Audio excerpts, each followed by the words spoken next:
Dikatakan dalam Injil Markus, datanglah orang-orang Farisi untuk mencoba Yesus. Mereka bertanya, apakah seorang suami diperbolehkan menceraikan istrinya?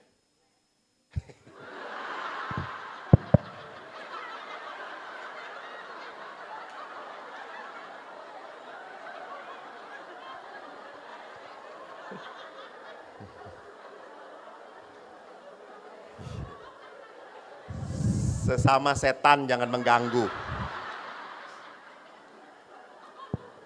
Tetapi jawab Yesus kepada mereka, apa perintah Musa pada kamu? Next. Jawab mereka, Musa memberi izin untuk menceraikannya dengan membuat surat cerai. Lalu kata Yesus kepada mereka, justru karena ketegaran hatimulah, maka Musa menuliskan perintah ini untuk kamu. Next. Sebab pada awal dunia Allah menjadikan mereka laki-laki dan perempuan. Sebab itu laki-laki akan meninggalkan ayahnya dan ibunya dan bersatu dengan istrinya, sehingga keduanya menjadi satu daging. Demikianlah mereka bukan lagi dua, melainkan satu. Ini yang tadi saya katakan. Karena itu apa yang telah dipersatukan Allah tidak boleh diceraikan manusia. Next, Yesus berkata apa? Justru karena ketegaran hatimulah, maka Musa menuliskan surat cerai. Sesungguhnya tidak ada. Tapi karena engkau merengek-rengek terus, Musa nggak tahan mendengarkan rengekan kamu. Jadi Musa menuliskan surat cerai. Padahal Yesus berkata, apa yang dipersatukan Allah tidak boleh diceraikan manusia. Jadi apa yang mau saya katakan, ada suami istri yang kurang dewasa karena luka-luka batin yang dialami saat ia masih muda. Dan luka itu pun terjadi pada saat perkawinan. Jadi kalau luka itu enggak dibereskan, luka itu akan terus menerus dibawa dan akhirnya menjadi sumber konflik. Dan akhirnya menjadi sumber ketidakbahagiaan. Ada sebuah penelitian yang lucu banget waktu saya mendengar. Bahwa seorang suami itu kalau mendengarkan frekuensi suara istrinya langsung tuli.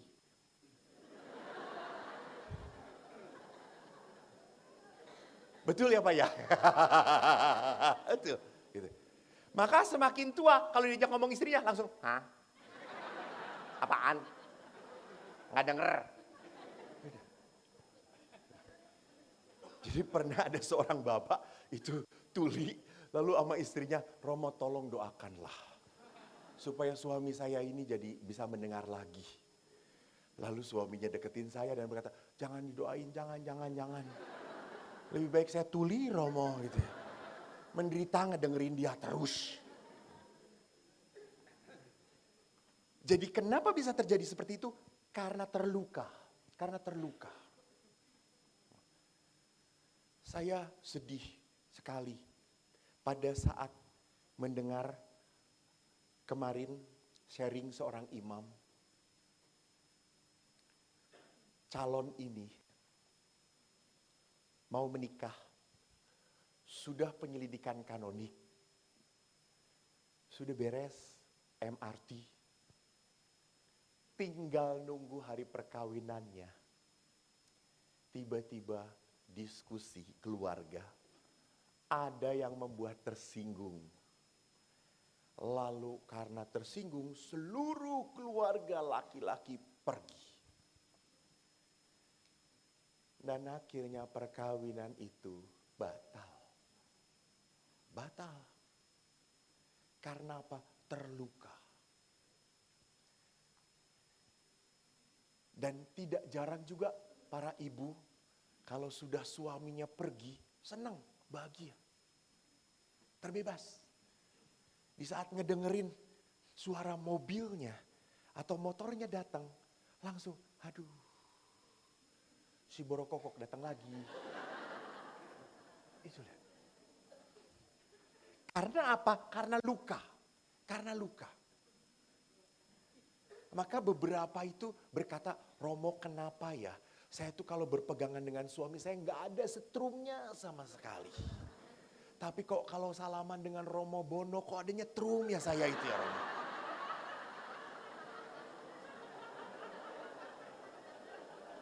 Kok ada sengat-sengat maut gitu ya Romo. Itu.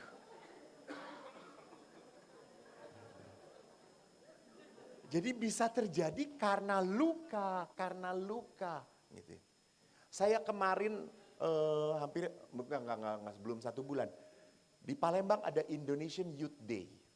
Saya ngasih di sana dan ada 1.500 anak muda kumpul di Palembang. Yang menjadi keprihatinan saya adalah apa? Banyak anak-anak yang terluka karena di dalam keluarga. Khususnya banyak anak yang terluka, maaf ya bapak-bapak, oleh figur ayah. Mereka tidak punya relasi intim dengan ayahnya. Enggak. Mereka berkata, Romo, ayah itu pendiam. Gak ngomong, gak komen, diem aja. Saya bingung dengan ayah. Bahkan seorang perempuan pernah cerita pada saya, Romo, saya menikah tidak mau diantar oleh ayah. Padahal kan kebanggaan seorang ayah toh bisa mengantar putrinya ke depan altar. Ini putrinya gak mau sama sekali. Sampai ayahnya minta-minta, no dad.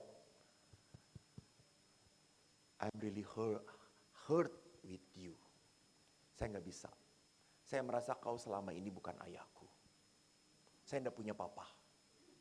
Sampai seperti itu. Sampai kemarin saya harus ngobrol dengan suami istri. Suaminya keras, istrinya lebih keras lagi. Yang menderita siapa? Anak.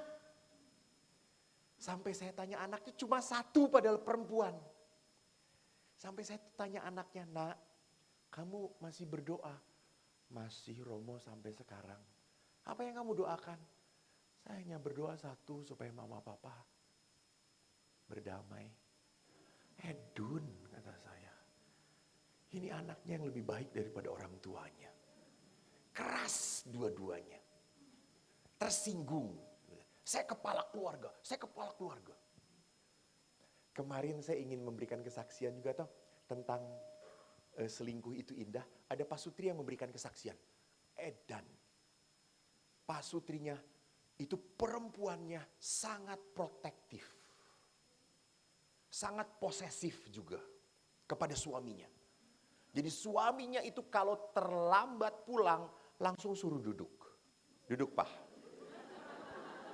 Ini asli, dia kesaksian. Sampai suaminya, iya betul Pastor. Sampai ditanya, lu telat kenapa? Di mana macetnya? Sampai segitunya. Sampai Romo, saya itu harus membuktikan bahwa di kantor saya itu gak ada perempuan. Saya bawa istri saya ke kantor. Baru sedunia ini satu-satunya yang bawa istri ke kantor itu cuma saya. Dan dia itu selalu telepon saya, sedang ngapain? Di mana? Sampai saya pernah Romo nyetir, saya itu dengerin radio, di radio itu penyiarnya perempuan. Si istri telepon, lalu istri berkata, itu suara perempuan siapa? Penyiar kata dia itu. Lalu istrinya ngomong, memang saya seperti itu Romo. Saya tekan suami saya. Saya keras pada suami saya. Saya tidak mau suami saya bohong pada saya. Enggak ada itu. Maka kalau dia benci kepada suaminya, satu kata yang dia katakan hanya apa? Cerai. Lalu saya lihat ke belakangnya, Bu, kenapa seperti itu? Sejak kecil, dia sudah ditinggalkan oleh ayahnya. Ayahnya lari. Dan sampai detik itu dia tidak tahu ayahnya siapa. Sampai detik itu. Begitu bencinya dia dengan ayahnya. Sampai dia takut kalau suami saya seperti ayah saya. Dia luka. Sampai suami ini begitu baiknya. Suaminya baik banget. Setelah dilihat, kenapa begitu baik? Dia dari keluarga ideal banget. Ayahnya sangat menyayangi ibunya. Dari keluarga yang ayahnya sangat menghormati ibunya. Dari keluarga ayahnya yang sangat banyak berkorban untuk ibunya. Dan bapak ini percis seperti itu. Dia mengatakan, Romo, saya sudah diusir 2 kali. Sampai kalau diusir itu betul, tasnya ditaruh di luar. Lu pergi.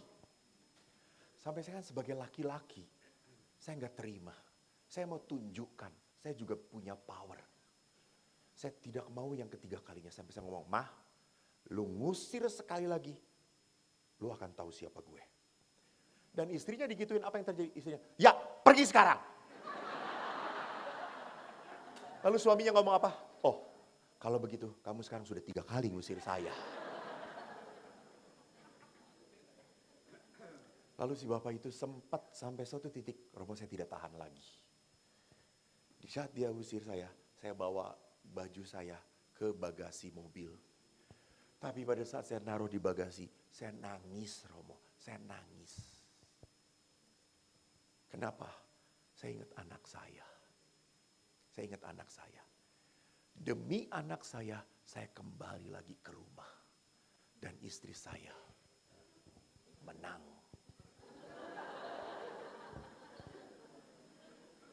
Saya tetap mengalah. Dan akhirnya mereka dibereskan lewat marriage encounter. Mereka akhirnya menjadi hebat. Istrinya jadi berubah berbeda banget. Jadi lihat di sini, kalau luka tidak dibereskan mempengaruhi. Hati-hati seorang ayah kalau diajak main dengan anaknya. Pak, main yuk. Aku ingin main dengan papa. Lalu papanya ngomong gini, inget ya, dulu juga papa gak pernah main ditemenin oleh papa. Lu main sendiri juga bisa. Nah, ini kata-kata terluka. Ini kata-kata terluka. Dulu juga papa kayak gitu.